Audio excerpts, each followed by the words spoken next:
championships.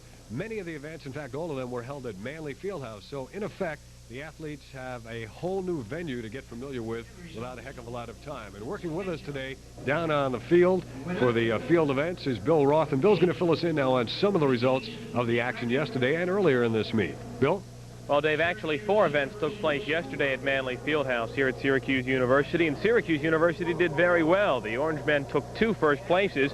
Janine Bonner of Long Island won the long jump for Syracuse, and Tony Washington, a great athlete who we'll see later today in the shot put, won the 35-pound throw for Syracuse. St. John's Virginia Thomas won the 20-pound throw first place, and in the men's long jump, Ray Hawkins of Boston College won. Those were the 4 winners yesterday at Manley Fieldhouse. Ray Humphrey of Georgetown has a bad knee. He's one of the greatest athletes in the world. He'll work with us on our telecast today in the triple jump, and we'll also have some exciting high jumping. The 2 top returnees from a year ago in the women's division of the high jump will be here.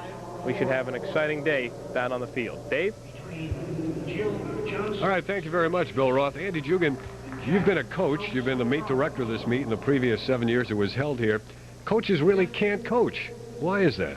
Well, it's against NCAA rules, Dave, and in fact, I always was of the opinion that once this day rolled around, there wasn't a lot you could do other than make your athlete a little more nervous and maybe be a detriment to his performance. Yet you do see athletes walking over toward the stands where the coaches are supposed to be seated. Are they getting hand signals? Are they actually getting instructions? And in what events can an athlete really benefit from coaching?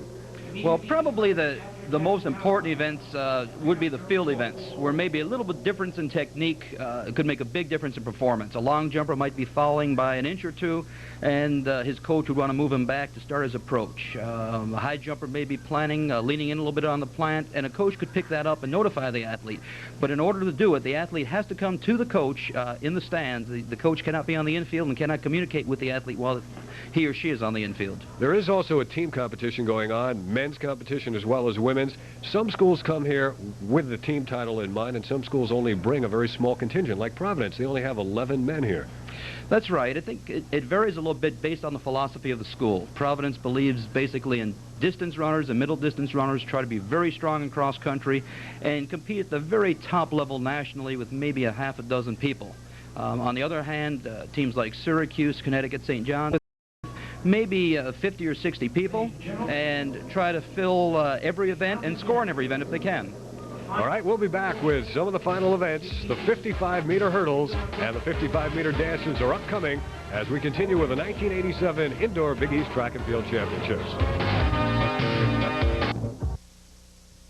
Getting set for the beginning of the women's 1,000-meter run here in the Dome. You can see the Big East record is 2:45 flat, set by Suzanne Girard of Georgetown in 1984. We're underway. A 2-box start, 1-turn stagger, a little bit of a different kind of start. And we'll run down the field for you. Donna Gieselman of St. John's, Nyla Marshall of Seton Hall, Colleen Gallagher of Villanova, Sarah Colasani of Connecticut, Margaret Scutro of Georgetown, Michelle DeMuro of Villanova, Seton Hall's Ann Bowler, Boston College's Cynthia Rayleigh, Beth Burchell of Syracuse, BC's Teresa Doucette, Villanova's Gina Procaccio, and Cassie Bradley also of Villanova. And right now, it looks like the Villanova runner is in the lead.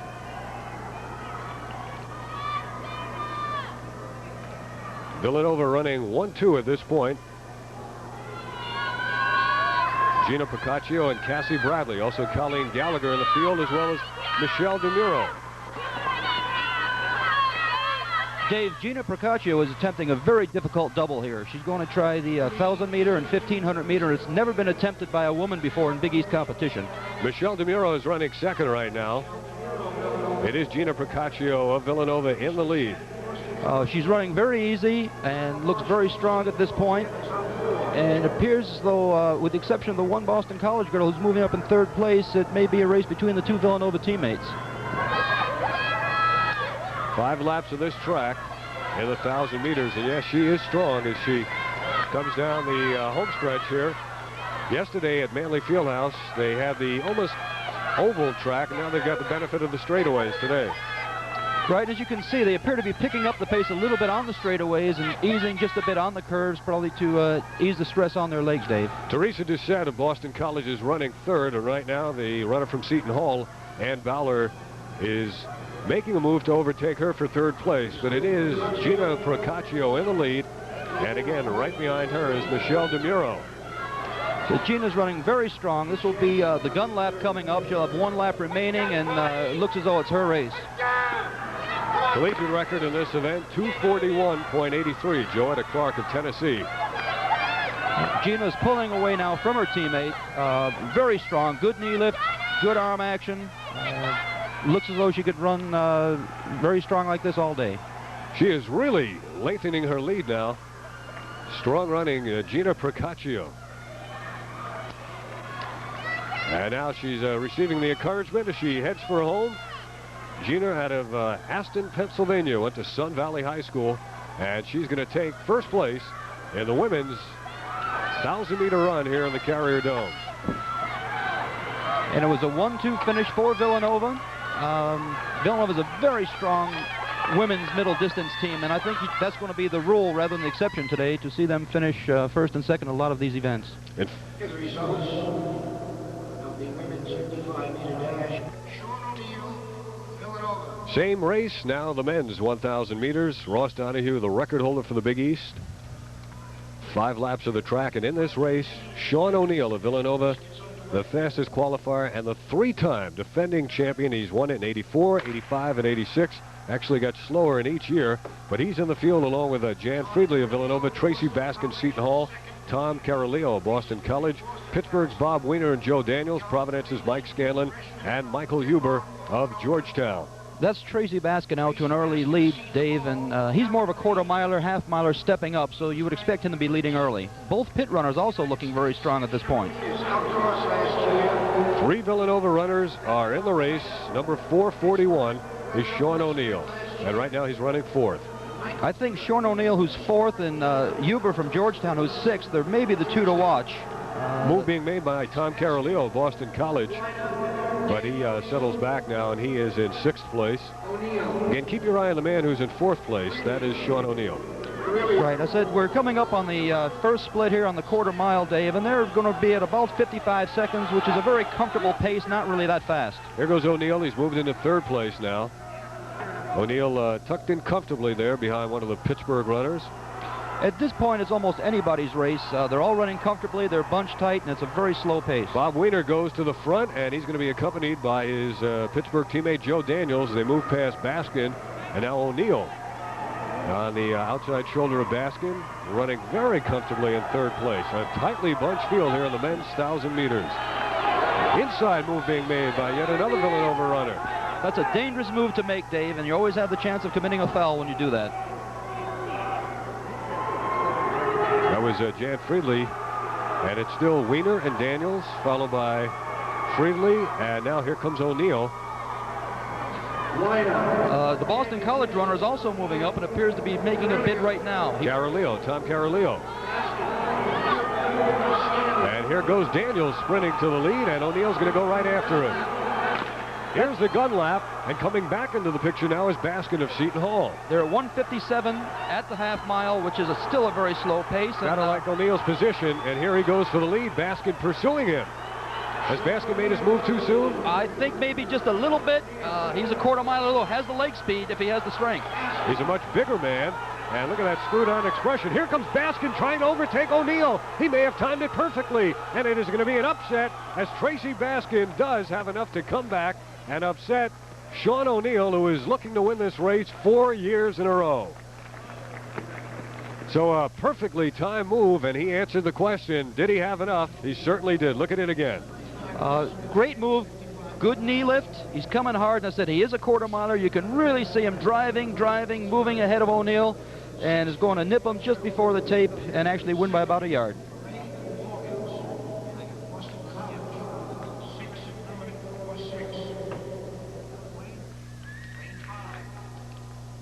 It'll be 4 laps of the track now in the women's 800-meter run here at the Big East Indoor Track and Field Championships. Veronica McIntosh holds both the Big East and the Dome record, and the collegiate record in this event, Mary Decker, set back in 1978. Then for the University of Colorado, the field includes Michelle Girard of Georgetown, 4 Villanova runners, Kelly Toole, as well as Ruth Lochbaum, Debbie Grant, the defending champion, and Celeste Holliday. Also from Georgetown, Marino Zadnik. And Kim Sanito, Boston College's Kristen Haviles, Carolyn Moeller of Seton Hall, Peggy Perkins of Boston College.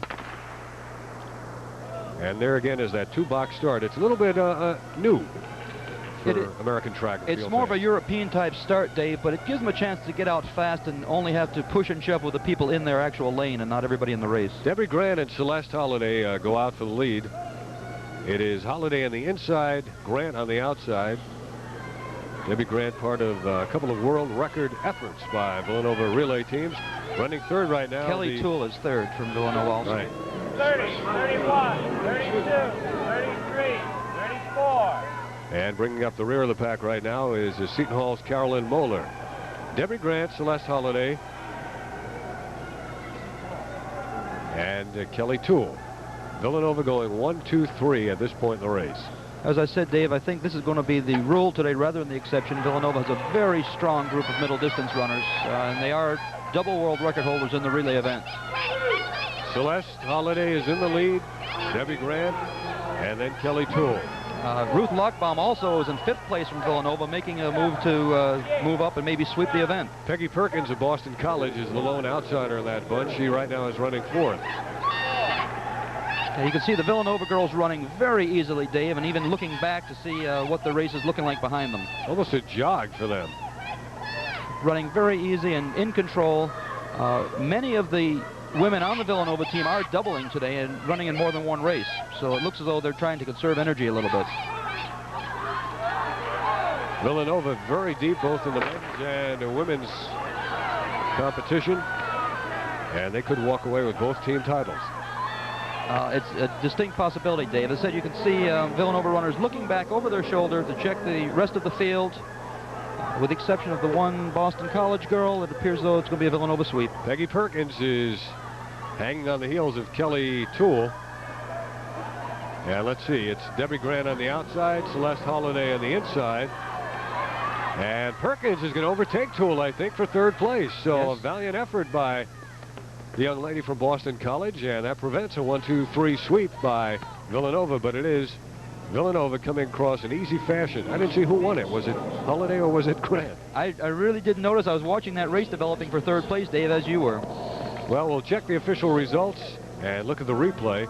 That's Holliday on the right to the inside and Grant at the bottom. I don't think they really care between them who won, and it's going to be very close. We'll check the official results. We'll let the AccuTrack figure that one out.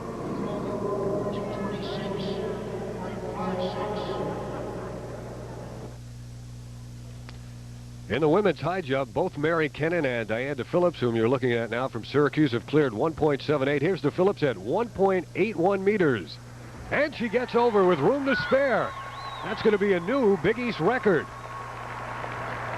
And that's going to give Diane DePhillips the championship here in the Big East. Diane DePhillips, a very happy young lady. Here we have Diane. Dave, you can see concentration excellent, hit her steps right on, perfect plant, good arch over the board. Now let's go down and meet Diane DePhillips with Bill Roth. Well, Diane, once again, it went down to you and Mary Kennan of Connecticut. Last year, she got the best of you. This year, you won. Yeah, feels great. Not only did you win, though, you qualified for the NCAA, so 2 victories in one event. Yeah, that was my goal. I wanted to qualify for the NCAAs, and it's at the end of the season, but I'm really glad it came. What type of attitude is it that you have and that she has, 2 competitors that go against each other year after year? We encourage each other. We're always rooting for each other, and, you know, come on. I say, come on, Mary. She says, come on, Diane. Really good. I mean, you know, we support each other. You went for 1.83. How high do you think you can go once you get to the NCAA? I'd like to try for 6'3". That's my next goal, 6'3". That would be the NCAA record. Oh, well, I'd like to try it. Diane's going to go for it all. Yeah, I'm going to go for it. That's Diane DePhillips. And Diane DePhillips, a winning jump on the high jump, 5'11 1/4 inch, so she breaks her own Syracuse University record. And by the way, it was Celeste Holliday who won the women's 800 meters. Now the men's 800-meter race. David Moore, Bruce Harris, Tim Maines, Howard Jackson, James Torino, Mark Sullivan, Robert Leonardo, and Prince Licorice out of Seton Hall, one of the great names in college sports. Licorice is only a sophomore, Dave, and he's off to a pretty good start here in the inside lane. And it's Pittsburgh in the lead, the blue and gold of Pittsburgh. They'll pick the names up as they come by. This runner wearing the supports underneath his track shorts. That's Dave Moore from Pittsburgh leading early, followed by, I believe, Mark Sullivan of Villanova. Villanova with 3 athletes in this race. Now the lone St. John's runner, James Torino's moved up to 3rd place. Easy to spot St. John's in the red and white, and Torino now into 2nd place. They're all running very comfortably, Dave. We're going to get a quarter-mile split coming up here shortly. Moore, Torino, and Harris running 1, 2, 3. 54 seconds at the quarter mile, not especially fast. And the pit runner is looking very strong at this point. James Torino, though, is in good position there, running 2nd in the lead. However, continues to be David Moore of Pittsburgh. I would look, Dave, at this point, some of the runners back in 3rd, 4th, and 5th place are looking very strong, and I would look for them to come up and make a bid. Here comes the other Pittsburgh runner, Tim Maines, who's moved into 3rd. He's moved into 2nd, and he has a shot at running down his teammate. He's another big, powerful runner. That's Tim Maines running 2nd. Behind David Moore, it's Pittsburgh 1 and 2. And Villanova 3 and 4. Don't count the Wildcats out yet. This is a very key event in the team title standings also, Dave, because Pittsburgh and Villanova are 2 of the teams along with Georgetown who are battling it out. Bruce Harris trying to come back. It looks like it'll be handily won for Pittsburgh by Moore. He does, and the battle for 2nd. Also a Pittsburgh runner in 2nd, Dave, followed by 2 Villanovas. So it is Pittsburgh 1, 2, and then Villanova 3, 4, and that's how they finish in the men's 800 meters. We'll look at the stretch run again. You can see the runner from Pittsburgh making a very valiant effort to hold off the 2 Villanovas. They're trying to pass him, one on the inside, one on the outside, but he holds on.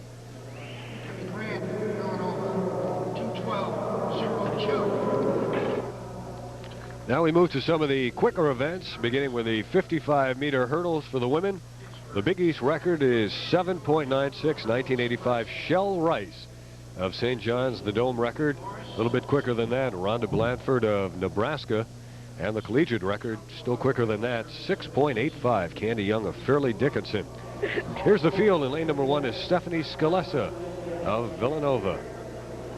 Lane 2 will have Luann Harris of Pittsburgh. They're particularly strong in the men's hurdles.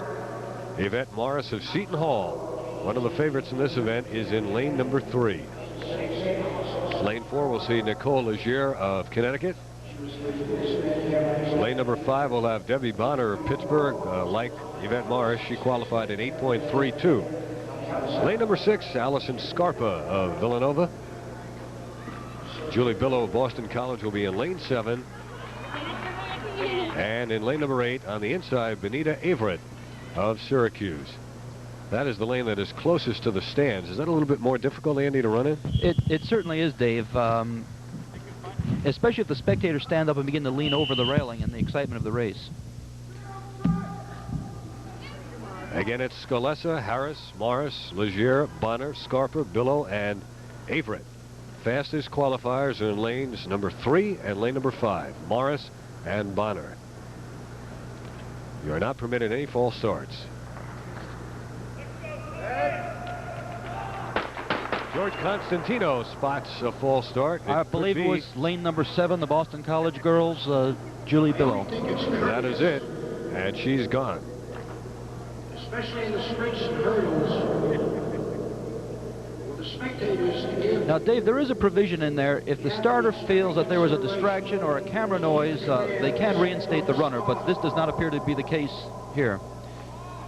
The death penalty in this sport. Pretty much. It's very severe, but it also is something they practice with every day, and they're well attuned to it. There's really nothing like it in all of sports. Why is it so severe in track and field? Well, it goes back, Dave, to when they allowed 2 false starts. Everybody in the field would take one just to try to unnerve the other runners, and meet management became just totally impossible. Meets ran on for hours. All right, we've got a field now that's been reduced by 1. George Constantino will get them underway. And it's a good start this time. It is Yvette Morris and Debbie Bonner. It is Bonner and Morris. Bonner on the bottom of the screen, and Yvette Morris. Morris perhaps in front, but I don't know. You cannot break the tape with your head. You've got to break it with your torso. Right, with the torso, Dave. Doesn't include the head or the arms. I believe, again, it's close. The AccuTrack picture will have to determine, but I believe it might have been Bonner. A good start. You can see the two runners, Morris and Bonner, out from the very start. Good technique, pretty low over the hurdles. You want to keep your feet on the ground. They're virtually stride for stride. You watch the touchdown. It appeared as though Bonner might have been a little bit ahead on the touchdown after the last hurdle. And how appropriate there's so much blue and gold in this graphic, because Roger Kingdom, the Olympic champion, set the Big East and Dome record, and some of his fellow alumni to be are favorites in this race. Pittsburgh all over the field. Tony Nelson of Connecticut, then Jason Harris of Pittsburgh, Eric Cannon of Pittsburgh, lane number 4, Tim Corbett of Connecticut, lane 5, Calvin Holmes of Pittsburgh, Georgetown's Patrick Mann in lane 6, Pittsburgh's George Eiffel in lane 7, and Derek Burke of St. John's in lane number 8. A lot of Pitt Panther blue and gold in this field. Fastest qualifier, lane 3, Eric Cannon, Pittsburgh. Gun is up, Dave. And a good start in lane 1, Tony Nelson of Connecticut, but in the middle of the track it is Eric Cannon of Pittsburgh, and it is Pittsburgh 1, 2, 3, and 4. Looks like a sweep by Pittsburgh, and they're very happy about it and celebrating down at the end of the runoff. The Panthers looking more like a relay team in a 55-meter hurdle race. Watch the start in lane 1, a good one, but then Cannon came on. Good start. Cannon came on. Very good technique over the hurdles, especially with the trail leg, getting it down quickly.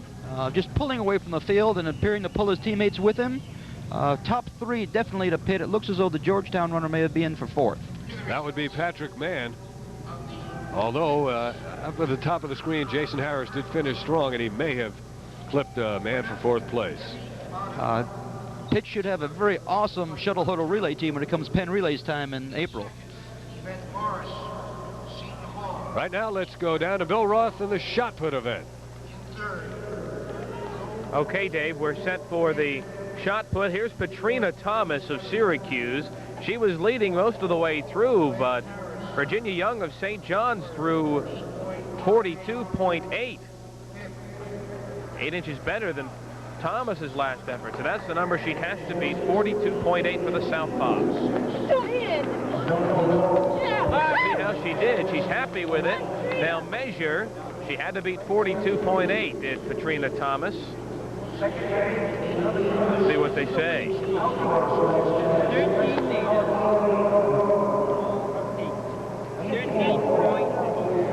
13.08. That'll win it for Thomas. 42 feet 11 inches for Patrina Thomas as she takes it over Virginia Young of St. John's. So Syracuse wins in the women's shot put. Here's Cyril Moat of Georgetown, his final attempt in the triple jump. He was the leader. He needed 15.94. I don't think he got it. He doesn't seem to be very happy with that. Mike Christie of Connecticut, in his 3rd attempt, went ahead, jumping 15.94, and Cyril Moat of Georgetown unable to eclipse that, Andy. He was a little bit flat on the 2nd and 3rd phase on the step and jump phase of his jump, and it probably affected his distance. It was officially 15.39, so Cyril Moat, who led most of the way, loses in the final round. You know, very good hop, but the step is only fair, and the jump, he got a little bit out of control. You can see he's disappointed there with his performance. So it's Mike Christie of Connecticut winning in the men's triple jump.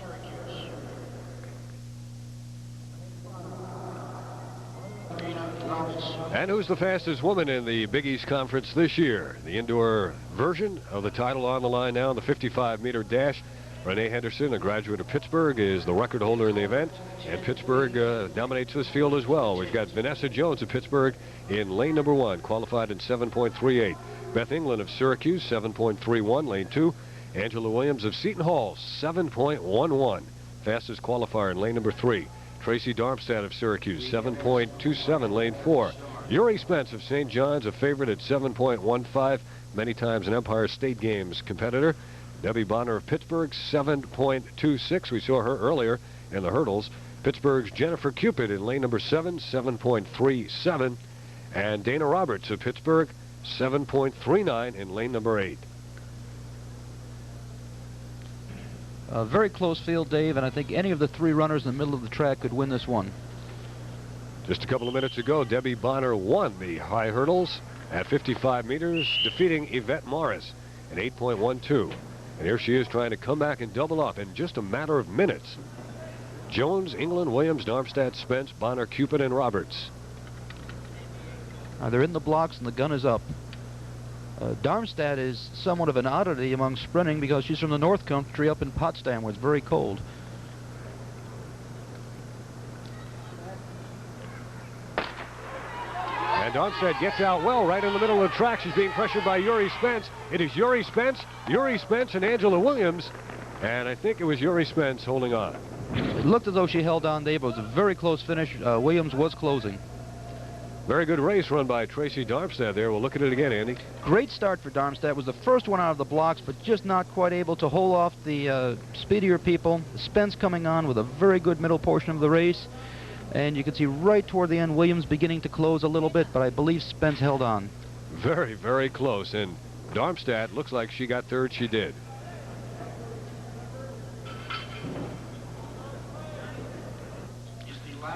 Don't go away now because we've got the world record holder in the 55-meter dash coming up. Lee McRae of the University of Pittsburgh.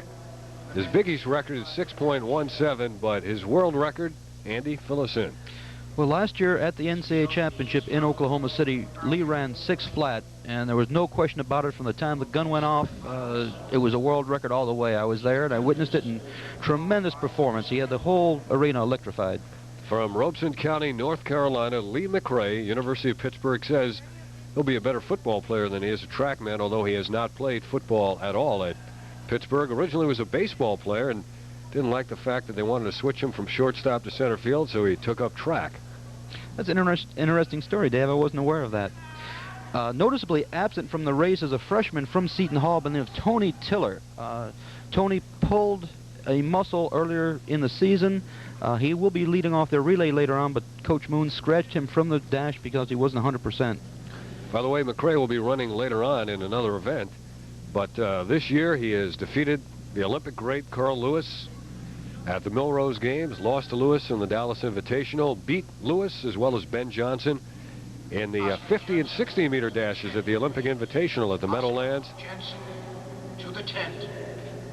The world's best and the world's fastest student. Well, the past couple of years, this has always been hold your breath time between Lee McRae and Michael Morris, the great sprinter from Syracuse, and there were some tremendous races and duels between the two of them, both indoors and out in the Big East, and then again in the IC4A, which comes up in a couple of weeks. Mike has since left Syracuse University. He's used up his collegiate eligibility and running internationally, although not in all that much action this winter. Mike is still living in the Syracuse area, is training here and working, planning on a very big outdoor season, hopes to get back on the European circuit this summer. He has been absent from most of the major indoor meets, however. There you can see the basketball court in the background. This Carrier Dome will be converted back to a basketball arena immediately following the conclusion of this event. And we get a wide shot of the arena now, and compared to most indoor facilities, there's a lot of room here to work out and to loosen up, and you don't have to contend with a lot of the smoke that some of the older arenas around the country used for track meets have. Certainly no smoke, no dust, and it's also the only arena where all of the field events can be contested on the infield simultaneously indoors, and that is a tremendous advantage. You go to some of the other places, you have to go to an entirely different facility to put the shot or participate in the long jump or the high jump, for instance. All right, let's take a look now at the field here in this 55-meter dash. We'll set it for you lane by lane. Rowan Friedman of the University of Connecticut qualified in 6.53. He is in lane number 1. Lane number 2 from Seton Hall University, Wesley Bradshaw, 6.47, running for John Moon. Here's Lee McRae, fastest qualifier, 6.42, lane number 3. His Pittsburgh teammate will be next to him, Vernon Reed, 6.51. Devon Shea of Syracuse, Andy, 6.49, lane number 5. Devon is a many-time Empire State Game performer and from Mount Vernon, New York, a senior at Syracuse this year. Boston College's Ray Hawkins will be in lane number 6, 6.46. Lane number 7, Eric Cannon of Pittsburgh, 6.52. And on the outside, but closest to the stands, Robert Davis of Boston College, 6.48. You had Joe Morris as a sprinter several years ago. How was he? Joe was a very quick starter, didn't quite have the leg speed. The differences and the contrast between Joe and Michael were very interesting because they were entirely different type sprinters. Probably the weakest part of Michael's race was his start, but came on strong after the initial 10 meters, and Joe was just the opposite. He would blast out and really bury you in the first 20 or 30 meters and then just barely hold on. Well, his quick starts certainly are helping his pro football career. Well, I have been a Giants fan since I was 12 years old, and it was a great year for me and my 12-year-old son this year, watching them and watching Joe. Lee McRae down on the track doing his stretching exercises as the rest of the field is introduced. Saw him yawn a little bit earlier. Well, it may be a yawner, I hope not, but I think if Lee gets beat, it will be the biggest of upsets, and probably the only people who can really contend with him will be his teammates. All right, here is the introduction of Lee McRae now to the crowd here at the Carrier Dome, and he's going to take it seated. And last Saturday night in the Meadowlands, he defeated Lee McRae, #1 ranked sprinter from last year and the #1 ranked sprinter for the 4 years previous to He's getting quite an introduction from the PA announcer. Carl Lewis with a time of 6.04, the fastest in the world this year. This is two-time defending champion Lee McRae of Pittsburgh. Well, it appears as though he's concentrating and trying to psych himself up. We could see a really great performance, and, you know, a world record is never out of the question when Lee's in the race. All right, it's now the 55-meter dash. The world's fastest human being at this distance will be in lane number 3, Lee McRae.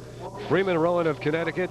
Lane 1, Wesley Bradshaw, McRae, Vernon Reed, Devon Shea, Ray Hawkins, Eric Cannon, and Robert Davis. The field has been in the blocks once, and then it was Bradshaw who asked for time. Right, it appears as though he felt his block slipping and wanted to get a teammate down there to stand behind his blocks and hold them in place for him.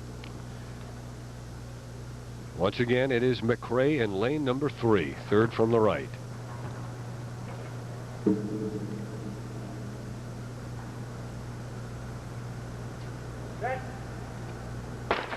And it's a good start. It's McRae getting out ahead of the field. It is Lee McRae on the bottom of the screen. Robert Davis. It is Lee McRae easing up well short of the finish line.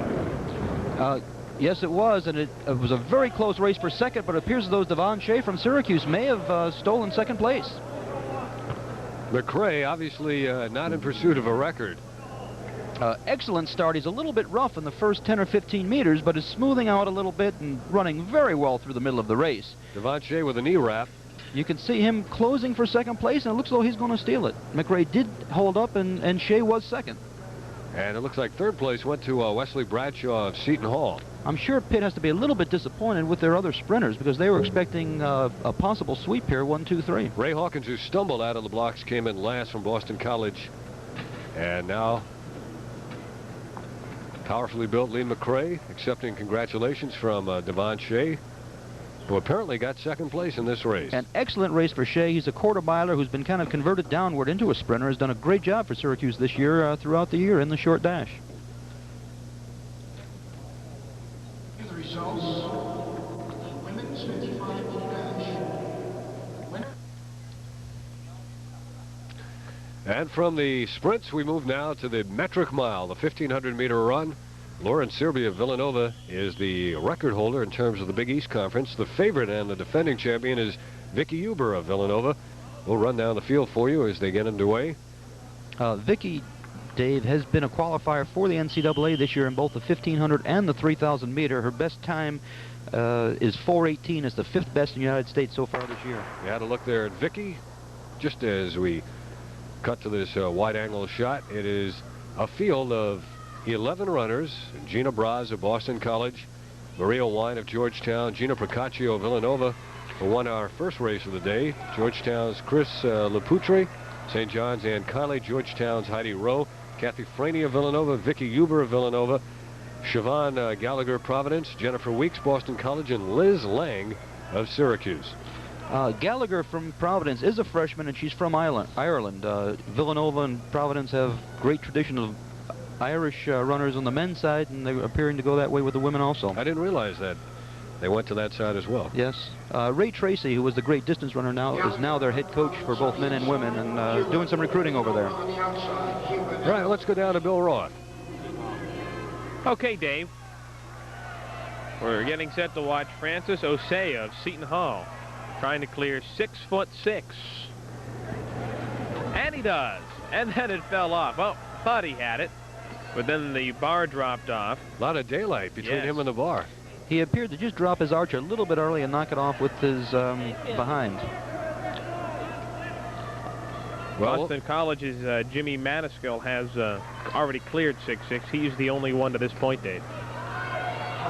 We will continue to come back to the high jump and also pick up this women's 1,500-meter race, which is in progress.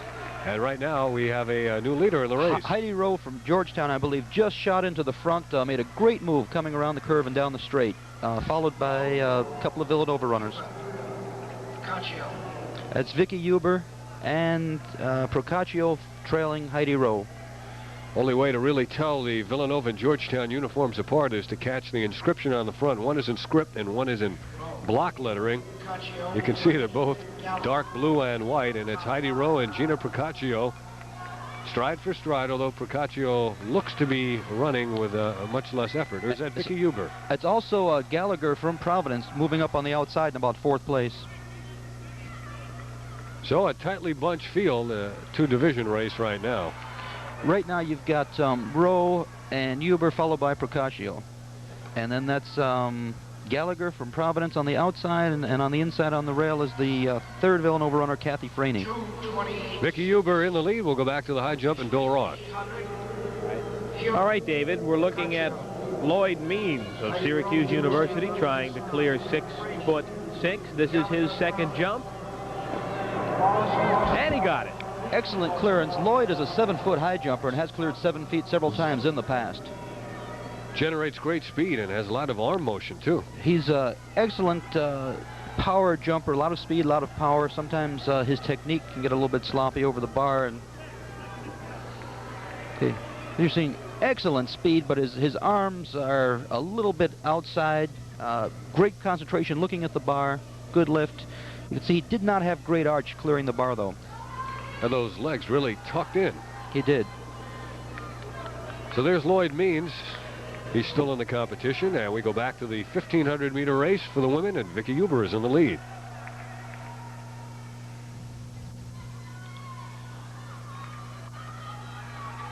They have approximately a quarter of a mile to go now, Dave, in the race, and still tightly bunched.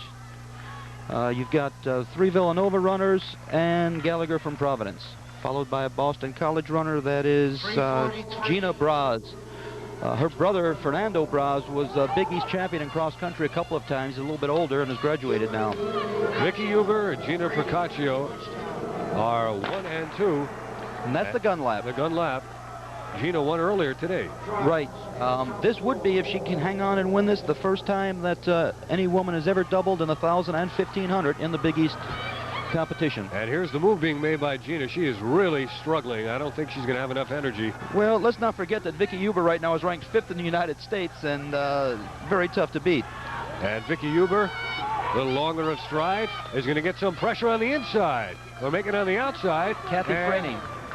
As they head to the wire, it is Vicky Huber just winning it.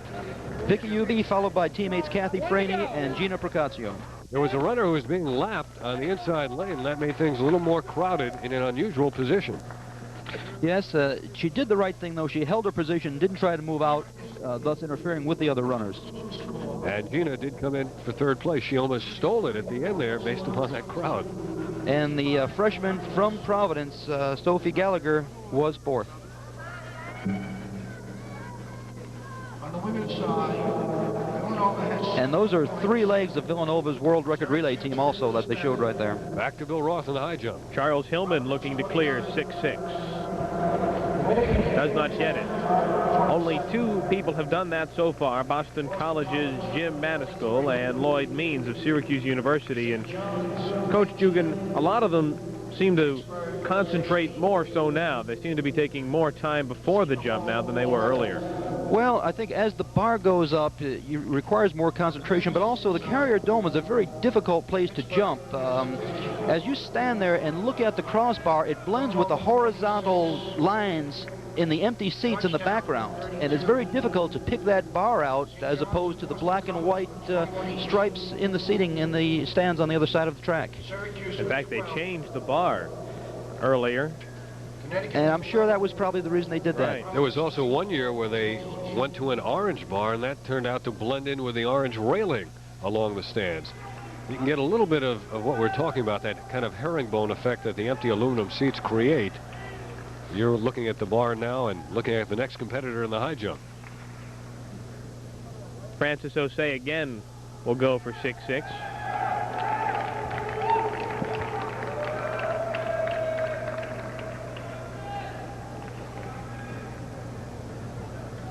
Many of these jumpers use two different shoes. Right, they use a little bit of a stronger shoe and a spiked shoe on the jumping foot, which are going to plant to avoid slipping. It also has a spike in the heel in most instances.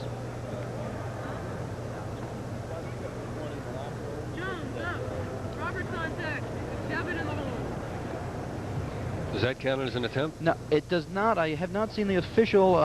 If he broke the plane of the bar by sticking his hand or any part of his body through there, it would count as a jump. If he was able to stop himself before he broke the plane, it would not count as a jump. That's what they're going to rule also, that he didn't break that plane. There's an official standing right there to watch that just from that point of view. Is there a time factor? Yes, they have a minute and a half from the time their name is called to begin their attempt at the bar.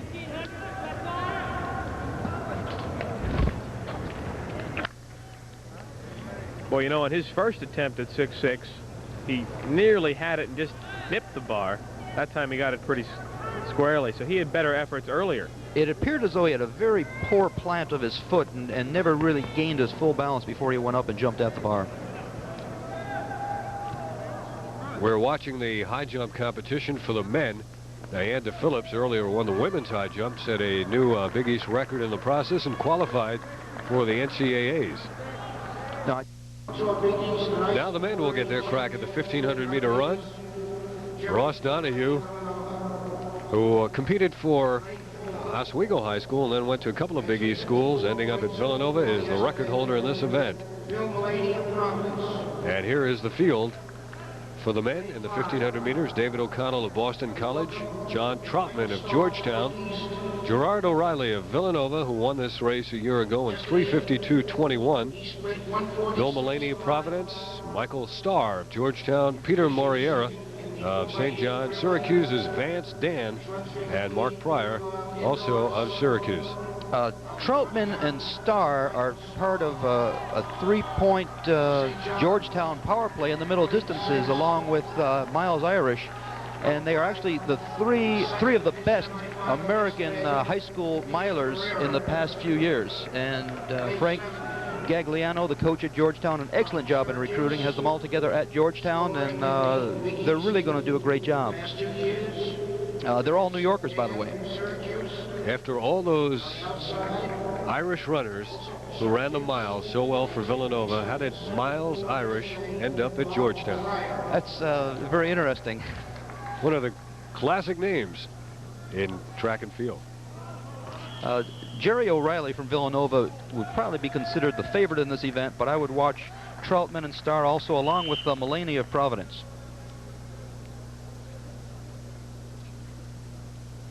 Vance Dan is a local product from Fulton, New York. He's a senior at Syracuse this year. There he is. And it looks to be a quick pace. The Syracuse runner, Mark Pryor, a little jostling there at the start. He falls in lane number 1. And a lot of crowd support in this race. That's Mullaney from Providence with the early lead.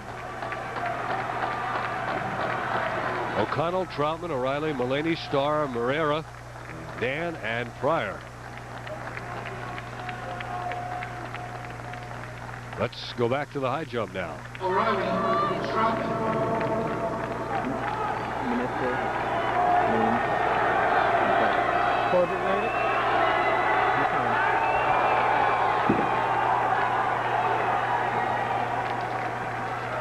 close on that attempt. The jumper from Boston College, James Maniscal, the senior. 1,500-meter men's race is in progress, and we still have the same situation. Gerard O'Reilly, followed by Troutman and Starr.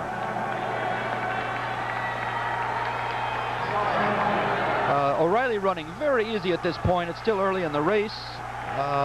Followed by the two Georgetown runners, John Troutman and Mike Starr.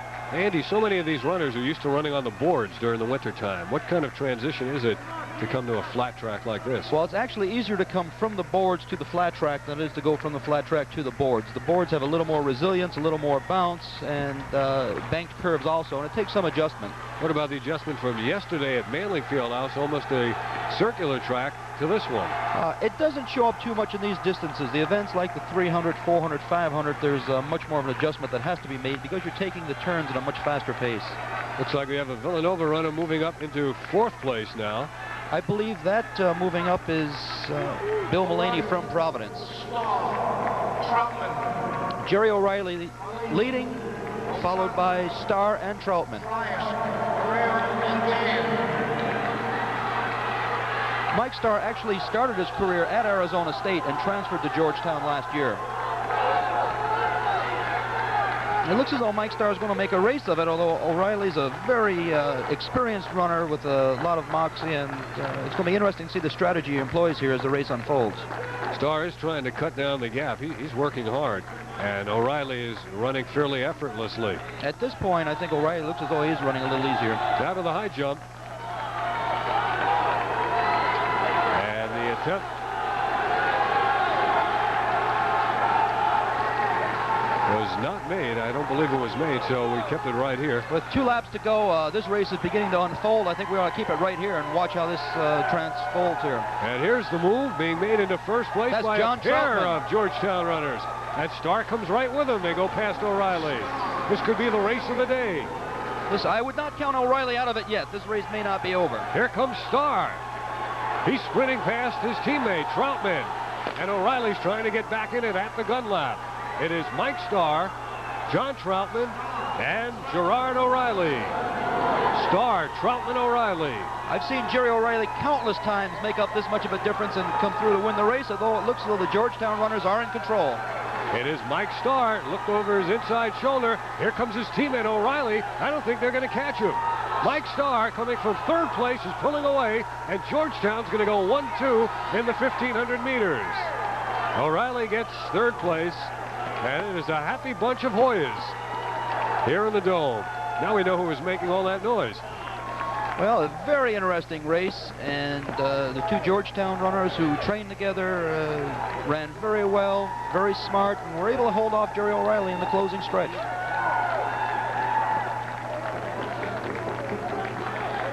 Mike Starr, a champion in the Big East Conference. And this is his first Big East track meet because he was ineligible for a year after transferring from Arizona State. And now let's go down and meet the winner of the men's 1,500 meters with Bill Roth. Okay, Dave, congratulations, Mike. Let's first of all talk about your wardrobe. Before we talk about the race, the first thing that sticks out when you take a look at your jersey are the pins. What are the pins for? Well, whenever I run a race, and if I do bad, I keep them on. If I do well, I keep them on. And I don't know, just kind of like a good luck charm. So, you put one on for each win, or do you just no, pick a random number? These are actually where the numbers go, and I just rip off the numbers and keep them. And then again, if anybody needs any pins from the team, I can just go like that. But I make it a policy I get my pins back. This is one Big East champion that could have been a Pac-10 champion. Why don't you tell the story of your transfer? Well, I went to Arizona State to train with Len Miller, and he left Arizona State along with a few other coaches. Within 2 years, I felt that just running with, 6 different coaches, within a month wasn't good. They kept changing my program. So I decided to go into one program with Coach Gagliano, and he's a super guy, and that's pretty much why I transferred, because my coaches were being fired or leaving. And Georgetown finished 1-2. Yes, in the mile 15 today. Congratulations. Thank you. Dave, that's Mike Starr. We're set for more high jump action. All right, thank you, Bill Roth. I seem to recall Mike is an outstanding runner from downstate. Here's Lloyd Means of Syracuse at 6'8" in the high jump. And he clears it with something to spare. Excellent speed on the approach and a good plant and a real nice clearance on the bar. So Lloyd Means looming as one of the men to beat in the high jump, and we'll continue with more of the Big East Indoor Track and Field Championships right after this.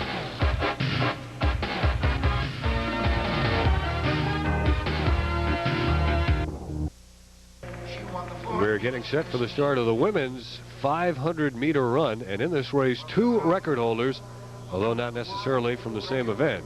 Debbie Grant of Villanova is the favorite, and as you can see, the record holder.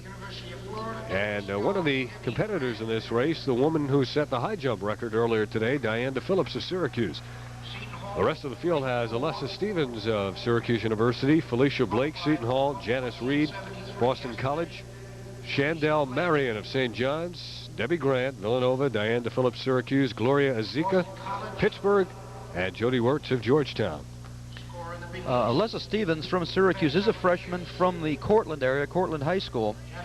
I would look for Janice Reed, Debbie Grant, and Diane DePhillips to probably be the 3 top runners in this race. I would not be surprised to see DePhillips take an early lead and go out very strong. That's usually her method of running this. 500-meter race. Has this been around for a long time? Well, it's when the NCAA switched to metric distances from yards. It was 600 yards, and it's really a long quarter mile. It's basically go through the 400 quarter mile as fast as you possibly can and hang on. And the person who survives is the one who's going to be your eventual winner. What kind of athlete is best in this kind of race? Well, basically, there are 2 kinds of athletes. Your quarter milers with endurance or your half milers with great speed. They're about ready to start here, Dave. Wrong gun gear, get off. Wrong gun gear.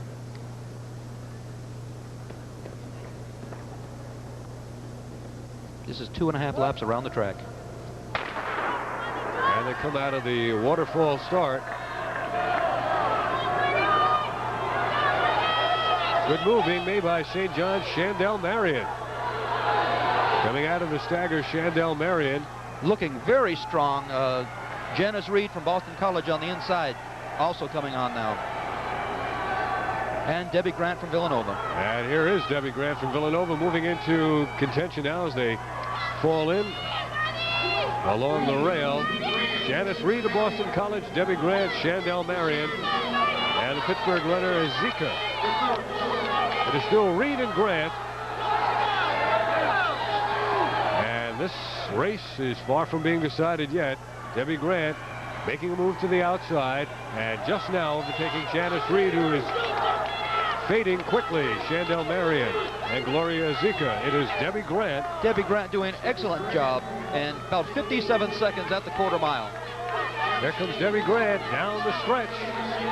Debbie Grant, Chandel Marion overtaking Janice Reed for second. Diane DePhillips is making a bid to come in third, and Diane DePhillips may have enough to come in third, and I believe she has. Yep, I think it was Debbie Grant winning it very easily, followed by the St. John's runner Chandel Marion, and I believe that Diane DePhillips snuck in there for 3rd place. Great effort by Diane down the stretch to take a third in this race to go along with her high jump victory, but Debbie Grant, the record holder in the event, has herself another championship in the Big East. Well, 57 seconds for the first quarter mile, Dave, is very fast. That could be just as fast as the final result wins the 400 later on in the program.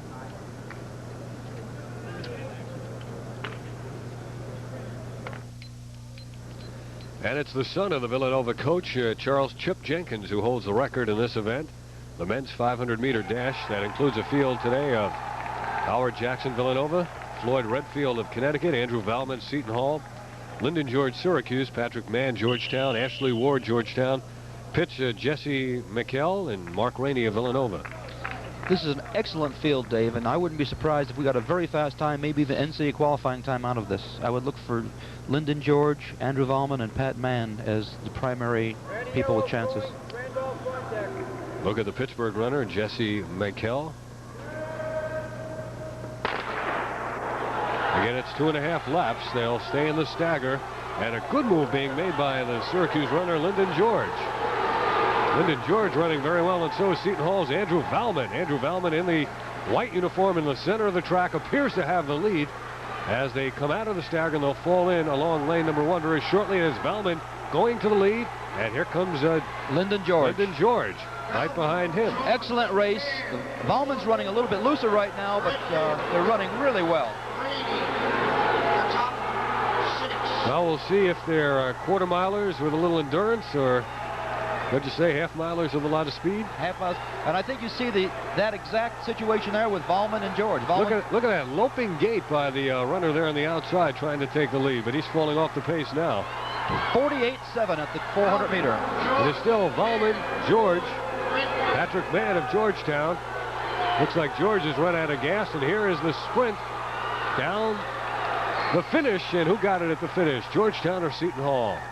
That was Georgetown, and I believe that was Patrick Mann. 1:02.6, a little bit slower than I thought it might be. Looked as though the Connecticut runner, Floyd Redfield, also snuck in there for 3rd place on the inside. And you can see, here comes Georgetown runner closing very well.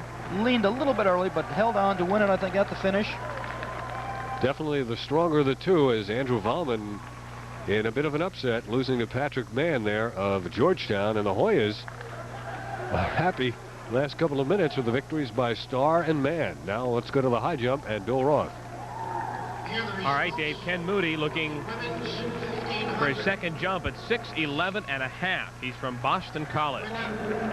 And he didn't get it on a second attempt. He and Lloyd Means of Syracuse, the only two left. Moody appeared to be a little bit slow on his approach there, and also traveled along the bar a little bit as he was in the air, causing him to knock it off as opposed to clearing it and getting into the pit. So you saw the bid by Moody, and Means shedding his warm-ups now to attempt at 6:11 and a fraction. He's the kind of jumper doesn't appear to take all that much time. Now, it looks as though Lloyd is going to get right to it. He's concentrating, thinking about it, very anxious to get this jump underway. Tremendous concentration in his eyes. You can see him looking at the bar, thinking about his approach, planning his steps in his mind. They have it listed as 7 feet. I believe it's 6:11.5. Right, that's what it is officially. Good jump by Lloyd. Maybe just slowed a little bit in his last 2 steps of his approach, causing him to not quite get the height he wanted. From the way he's coming back, it looks as if he thought he should have had that. He feels confident. You can tell by his the look in his eye and his whole attitude. He popped up so quickly, he was up before the bar even fell. Lloyd Means. He just barely brushed it. He did not hit it real hard. Let's go back now to the other high jumper, Bill. Ken Moody out of BC. This is his 3rd jump at 6:11.5. They're getting a break if there's no race going on, so they can concentrate. He's nearly in the track, taking a step backwards into the first lane of the track. They actually have removed a section of that inner railing to allow him to get a longer approach. It's something in the past years we had not allowed high jumpers to do.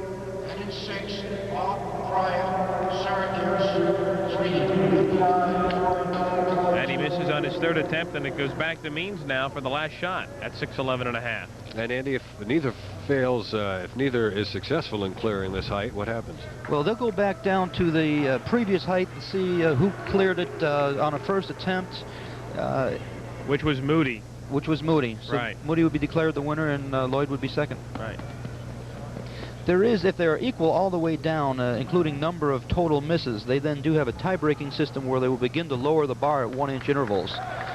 And do that till one athlete misses and the other one makes it. If they both make it, then they begin to raise it again in 1-inch intervals. All right, here's Lloyd Means. As we said before, he doesn't take much time. He's marked his spot. Doesn't appear to have the concentration he had in the previous attempt.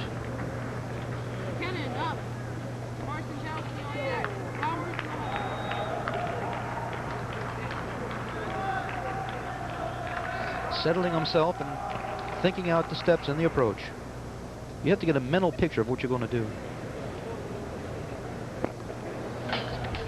Looked like he hit his foot or dragged his foot. You could hear that. He blocked. He actually hit with the foot, what they call the penultimate step, the step before the last one. Hit very hard and decelerated, caused himself to slow down. You could actually see where he blocked there and slowed. He was very slow getting that last step in. So neither Lloyd nor his competitor, Moody, able to clear at 6'11½". And since Moody made the 6'9½" jump on his first attempt and Means missed, it goes to Moody. And so that's how they end up in the high jump here at the Carrier Dome.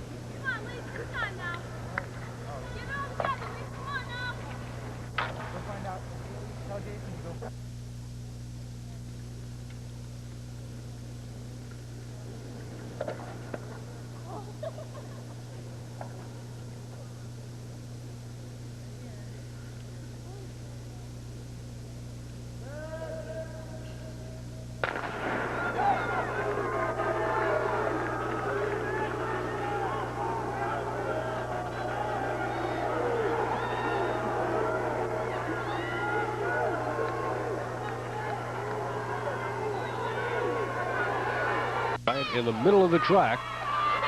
And now they'll fall in along lane number 2. Holliday from Villanova made a great move to keep the Georgetown runner on the outside. Thought for a second they would collide. Just one lap to go now. They're both running very strong. I generally like a bigger runner in the 400 meter, although it looks as though Holliday's going to hold her off. Celeste Holliday, as we said, she won earlier, nipping Debbie Grant, her teammate, in the process, and it looks like Celeste is going to have her second win here in the Big East. Very easy win, running right through. Time was about 55 plus seconds. A very good time. Nyla Marshall of Seton Hall takes third place.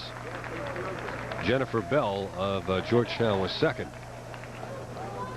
So you can see them finish, and Celeste Holliday, good stride length, good knee lift, very loose in the arms, just the way you'd like to see a 400-meter runner finishing. Excellent race. We'll be back with the men's 400-meter race in just a matter of moments as we continue with the Big East Indoor Track and Field Championships. And in case you joined us late, Lee McRae, the world record holder in the 55-meter race, won his event rather handily.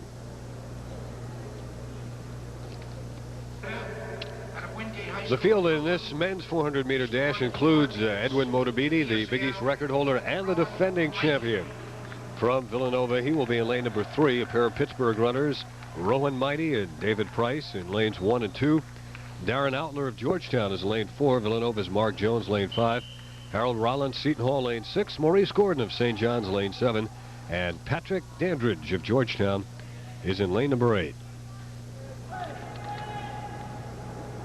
It's a pretty good field, Dave, and I would look for the Villanova runners, Jones and Motabiti, along with Outlaw from Georgetown. Motabiti is in lane number 3.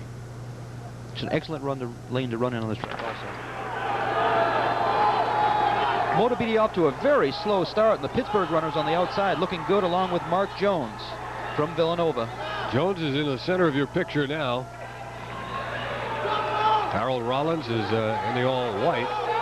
And now as they come through and fall in along the rail, we'll get a good idea. There goes Motabiti squeezing out into the front on the inside. A really good move. A little jostle there between the Pittsburgh and St. John's runner back for 4th and 5th place. Gordon, Maurice Gordon was the one who got jostled. Here comes the other Villanova runner. Mark Jones making a move on the outside, looking really strong. But Motabiti is well ahead of the field. Motabiti followed by Mark Jones, and then Seton Hall's Harold Rollins. Down the stretch they come. Motabiti's in cruise control now. Mark Jones is going to hold on, I think, for second. And the battle for third. Looked like Darren Outlaw of Georgetown getting in there. Goes to Georgetown. So Motabiti, who is nowhere to be seen at the beginning, made that fine move to get inside. Then he put it into overdrive, and he cruised home. You can see Motabiti and Jones running very well. Motabiti almost relaxing and easing up at this point. Jones still driving hard, lifting the knees well. But very clearly a 1-2 finish for Villanova. And there's the Georgetown runner coming in for 3rd place, followed by Seton Hall. That's Harold Rollins. They're not competitors Now let's go to Bill Roth with a shot put. For the past 3 years, it's been the same gentleman who's won the shot put championship. This man right here, Dallas Randolph from St. John's. He won it as a sophomore and as a junior.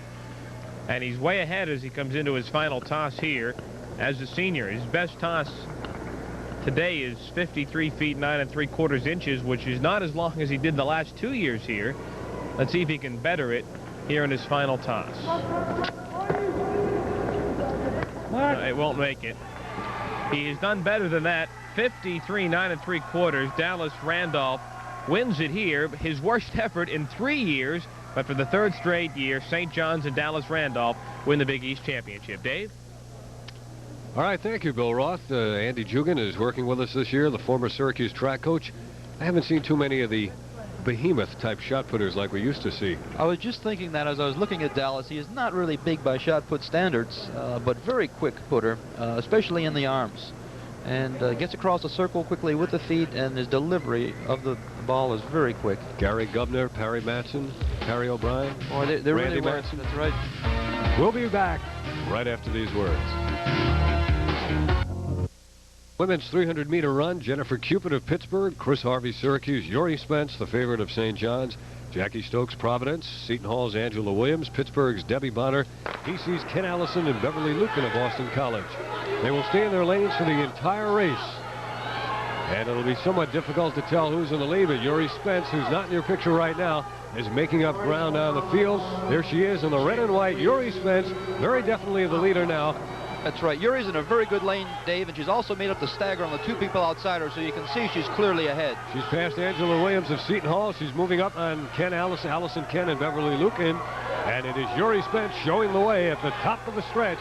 Yuri Spence, then Angela Williams, and Providence's Jackie Stokes. Those 3 heading toward the wire in the finish of the women's 300-meter race, and that's how they end up. Syracuse's Chris Harvey comes in 4th place. I believe we had a new Big East record in that race. It's a shame that Yuri slowed up a little bit before the finish line, because she probably could have definitely gotten herself a very nice record there. Here she is finishing. Good knee lift, but she has her head back just a little bit, and her shoulders starting to come up, which affects to shorten her stride down, and she's letting up before she reaches the finish line. And if Yuri did break the record, she would have eclipsed her own mark of 39.32 set a year ago. Yuri Spence of St. John's winning the 300 meters.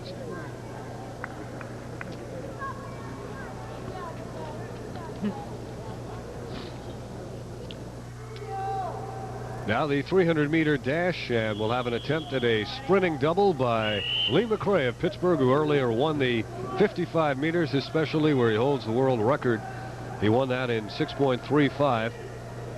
And he'll be contested by Tony Tiller of Seton Hall, Ward Ashley, Georgetown, Bill Oliverson of Connecticut, Grant Davis, Villanova, Vernon Reed, Pittsburgh, Rowan Freeman, Connecticut. Devon Shea of Syracuse has scratched. He was to be in lane number 8. You're looking at Bill Oliverson of Connecticut. Could be a threat in this race. I really think he could. He had the fastest qualifying time yesterday, Dave, and I think Oliverson, along with Davis and McRae, the 2 runners right outside of him in lanes 3, 4, and 5, are the people who watch in this race. Several years ago, Connecticut was a legitimate team threat. Well, Connecticut has a little bit of an advantage being the only state school in the Big East Conference. They can bring a lot more bodies because they have a little higher enrollment and a little less tuition. They can recruit more walk-on students. The runners will stay in their lanes for the entire race. Quickly in the middle of the track, it is Lee McRae moving up on the competition. It is Lee McRae flying. McRae running very fast down that straightaway. Easing up a little bit on the turn, but I would look him from the fly right here. Look, he's accelerating down the backstretch. Running down Bill Oliverson of Connecticut right here. McRae hardly breathing hard. Oliverson with the cheeks puffed out, and down the stretch they come. Lee McRae, the world's fastest human at 55 meters, maybe tying up a little bit. Will he have enough to hold on? Strong bid at the finish. He may have been nipped from the blind side, from the inside. That was Oliverson on the inside coming. McRae raised his arms to celebrate about 5 yards before the finish, and he may have been nipped. Here's McRae finishing running very well. He's tying up just a bit. Oliverson, the long-legged fellow in lane 3, coming on, and you'll see very shortly here, Lee raises his arms to celebrate about 5 yards before the finish. He's got them up right now, and the Connecticut runner driving through. McRae held on, but just barely. Connecticut finished 2-3. Talk about having a lesson taught to you, like the man who spiked the football on the 5-yard line. And there's a very tired Lee McRae. Well, it appears as if he has won both events, the 55 meters and the 300 meters. And many in the crowd were hanging around to see that performance. And Bill Oliverson there of Connecticut, I'm sure that joking with him. Right now, neither of them knows who won, and they're waiting for the photo also. And so McRae's day is done, unless he does come back and run in one of the relays. He could possibly run in their 4x400 relay, Dave. I don't know if they plan to use him or not.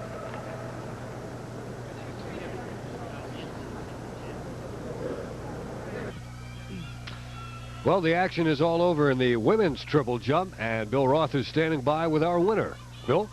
Dave, it's Janine Bonner of Syracuse University and a local product out of Nottingham High School. Congratulations. The triple jump today, the long jump yesterday, sweet for you. Thank you. I wanted to come back. It's kind of a thing when you're the defending champion. You come in and you're kind of expected to win if it's at all possible. How about being at home? What's it like to go from Nottingham High School here in Syracuse to perform at the university?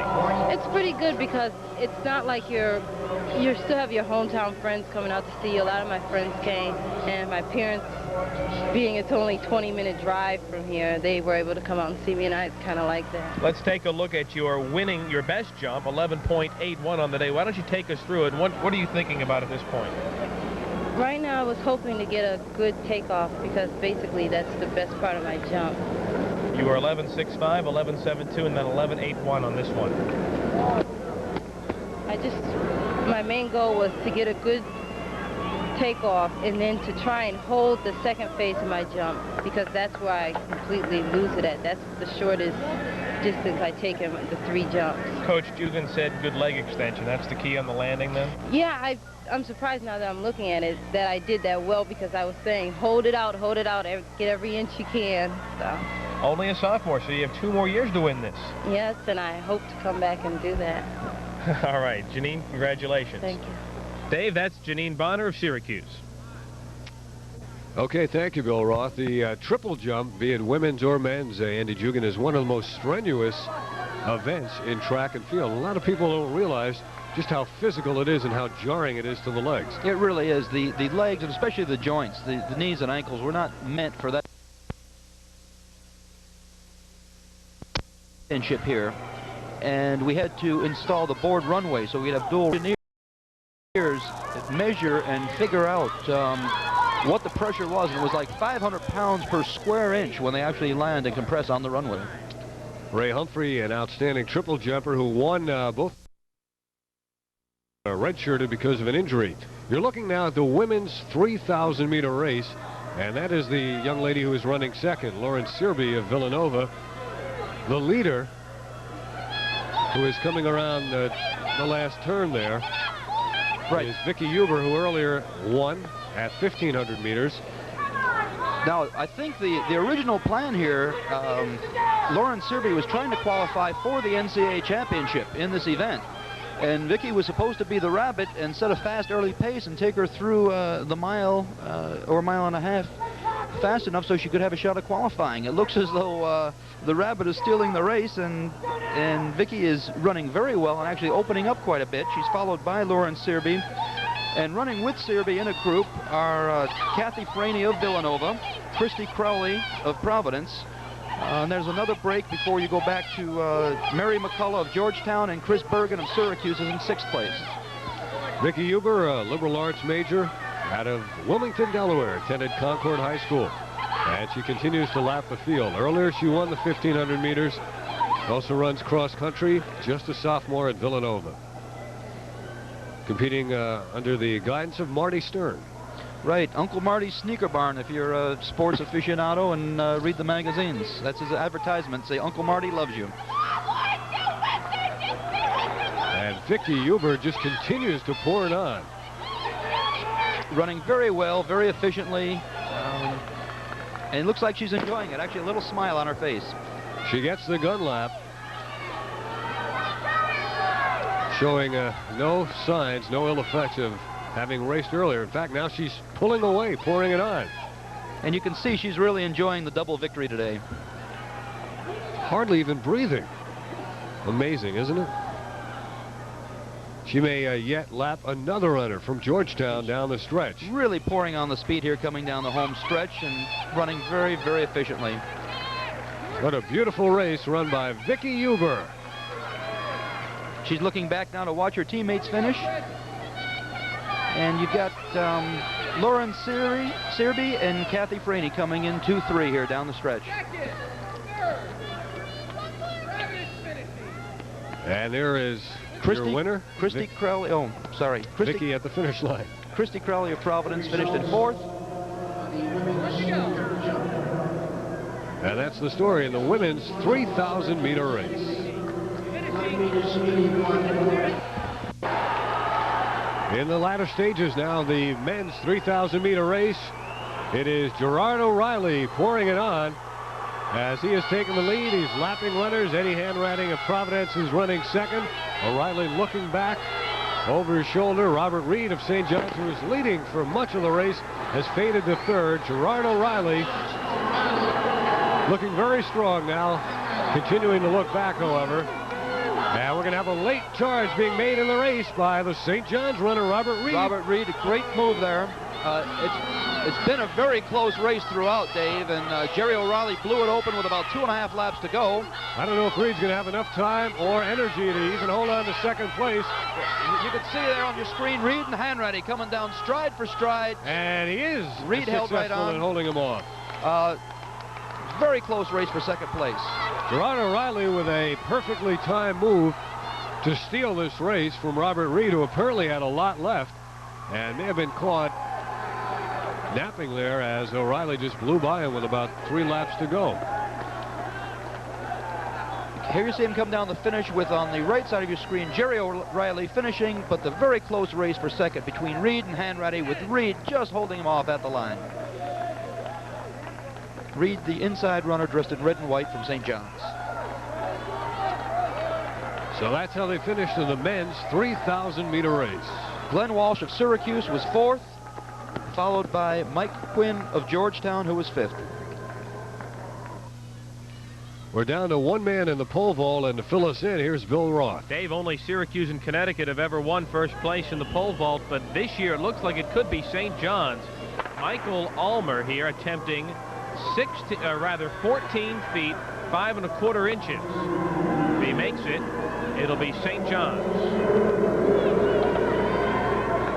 And he makes it. And St. John's has the first place now in Big East, 14 5 1/4. We'll be back with more of the 1987 Big East Track and Field Championships in a minute. Flag of the distance medley relay with Georgetown in the lead. The Georgetown runner is Mike Starr, who won a race earlier in very dramatic fashion. Mike Starr just ahead of Villanova's Sean O'Neill, who is beaten. And now O'Neill in an all-out sprint to try to catch Starr. A great finish, Dave, to a great race. There were 4 teams in earlier. Boston College, you see there's being lapped. Pittsburgh and Syracuse are the next 2 teams. But going down the backstretch, Georgetown and Villanova. Mike Starr and Sean O'Neill. And they are stride for stride as they come down the stretch. Here comes the move to the outside by O'Neill, and Starr's trying to fight him off. Starr and O'Neill. Starr on the right in the dark uniform holds on to defeat O'Neill and Villanova. And another victory for the Georgetown Hoyas and their fans who've come up, no doubt, to watch both the Big East track meet and the game between Georgetown and Syracuse in basketball are exuberant. Don't forget, Dave, that sprint you just saw was at the end of a mile leg. Each of those athletes was just finishing having run a mile. That's amazing. Here you see them coming off the final turn and down the straightaway. Mike Starr from Georgetown just a little bit ahead. O'Neill pulls up almost stride for stride. Both athletes just pumping as hard as they can. Pull almost even there, and Starr just holds them off at the finish line. A great finish to a great race. And let's give credit to Bob Leonardo, Rich Leali, Jim Grella. That's a familiar name for track fans. and Mike Starr. Remember Jim's dad? Jim's dad was a great miler back in the late 50s, early 60s. Ran for the University of Oregon, I believe.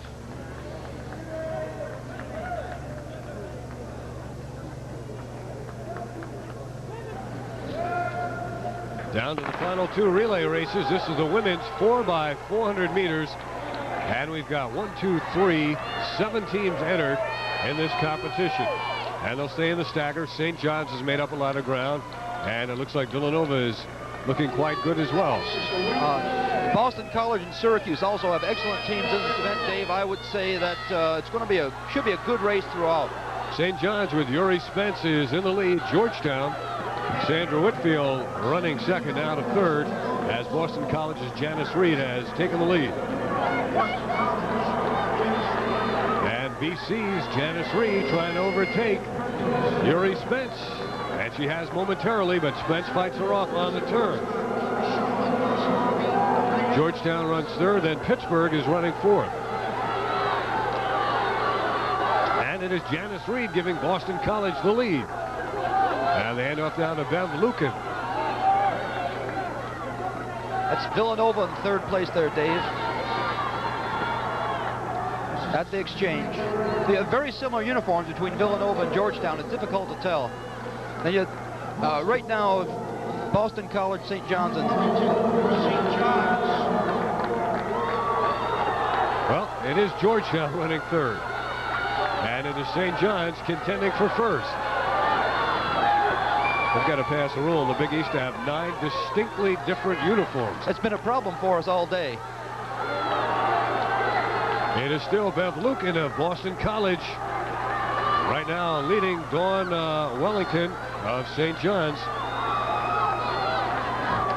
And Georgetown continues to run third. Lisa Mezerance of Georgetown on the second leg. Getting ready now for the handoff. And is Boston College Teresa Doucette. Some sloppy baton passes among the teams that are trailing. Boston College has opened up a very nice lead now, and Georgetown passing St. John's, moving up into second. Big move being made for Georgetown by Jody Wirtz. Now we'll see if Jody can run down the leader at this point, Teresa Doucette. Pittsburgh St. John's running third, Kara Cheeseman. Pittsburgh is also moving up behind, and Syracuse, Chris Harvey running an excellent leg and closing a lot of ground. Still, however, Boston College and Teresa Doucette in the lead as we get set for the final baton pass in this final women's event of the day. There's Chris Harvey, brought Syracuse from 6th back to 3rd place, and she's still moving well down the backstretch. Anybody's race with one more pass of the baton, just about anybody's. UConn trying to get back in it. And here we go. The anchor leg for Boston College, Peg Perkins. And right behind her is Jennifer Bell of Georgetown. Jennifer, the much bigger runner, takes over down the stretch. They are flying. Here's a battle for second and third place. It is Jennifer Bell, however, of Georgetown, leading the way for the Lady Hoyas. And running second now, Peg Perkins of Boston College. Great race. You got Seton Hall in 3rd place, followed by St. John's.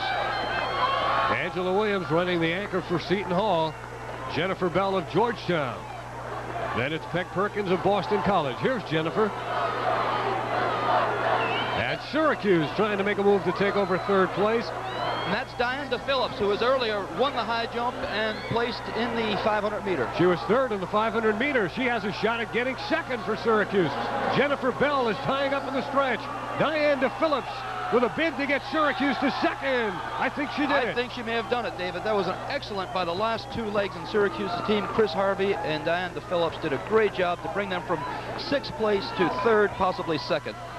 What an all-around performance by Diane DePhillips, winning the high jump in a record-setting performance, taking 3rd in the 500, and here with a gutsy anchor leg in the 4x400 meter relay.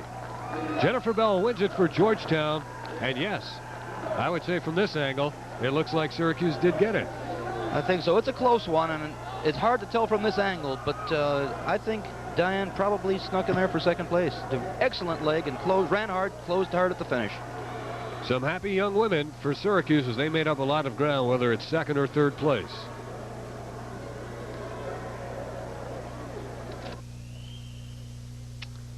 And now we're getting set for the final race of the day of the Big East Indoor Track and Field Championships.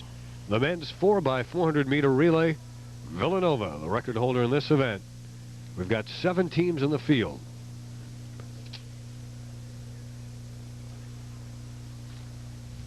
Syracuse, Seton Hall, St. John's, Villanova, UConn, Pitt, and Georgetown.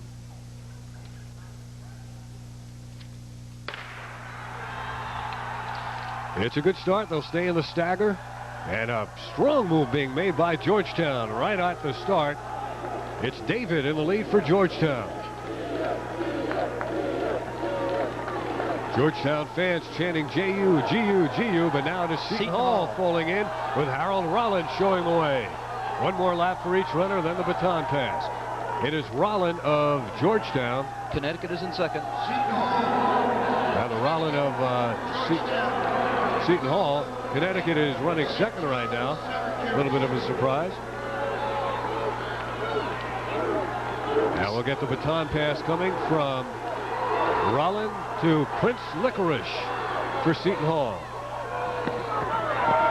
Nice baton exchange by Seton Hall there. The other teams got a little tangled up, it appeared. Licorice. And Villanova looking good on their second leg with Mark Jones running down the competition. Mark Jones down the stretch to the outside. Mark Jones makes a bid and takes over first place. Licorice tries to fight him off. Jones leaning in. They get tangled up. That allows Georgetown, UConn, and Pittsburgh to get back into it. Look at the Georgetown straight in this second leg. On the outside, it's Ashley Ward. Tightly bunched field as Mark Jones tries to hold on to second place. He's nudged out, however, by UConn. Connecticut looking good as we get set for the third baton pass. And it is still Seton Hall in the lead. Tracy Baskin, Bill Oliverson for Connecticut. Georgetown's third man is Darren Outler. And Pittsburgh running fourth with David Moore. Villanova has faded to fifth place, but it's Edwin Motabiti. And this distance is his specialty, 400 meters. Motabiti running a great leg, Dave, to bring them back right in contention. Edwin Motabiti's gone from fifth to third. He's on the shoulder of Oliverson of Connecticut. Motabiti is in second place. Motabiti now is closing ground on Seton Hall's Tracy Baskin. Motabiti is in second. It is still Seton Hall. They have led so far from the start. And here's the baton pass. And the anchor man for Seton Hall is Andy Valman. Villanova's anchor man is Tony Valentine. University of Connecticut with Floyd Redfield. Georgetown has Pat Mann. And it is Andrew Valman. Valman, a very accomplished 400-meter runner, and they're going to be hard-pressed to catch him. Seton Hall, Villanova, UConn, Georgetown, and Pittsburgh in that order. St. John's, Syracuse way out of it. Down the backstretch, it is still Seton Hall, Andrew Valman. Then Villanova's Tony Valentine. And Georgetown trying to make a late rush with Pat Mann. Here's the stretch. Andrew Valman has the lead, and nobody's going to catch him. Pulling away and looking back. Andrew Valman gives Seton Hall the victory. Villanova second. Connecticut snuck in for third on the inside. And Connecticut, as you call it, Andy, takes third place. So Seton Hall goes wire to wire to win this final event of the Big East Track and Field Championships. Here you can see Andrew Valman lifting well, good knee lift, good extension, coming right down and finishing really strong, pointing at his coach in the stands in kind of a celebratory gesture. The battle was between Connecticut and Georgetown for third and fourth. Who got it? Connecticut snuck right in there and got it, although there was a little bump. I didn't see a flag anywhere on the straight. Floyd Redfield got by Pat Mann, and yes, Connecticut does get third place, nudging Georgetown out for those valuable points. We'll be back right after this.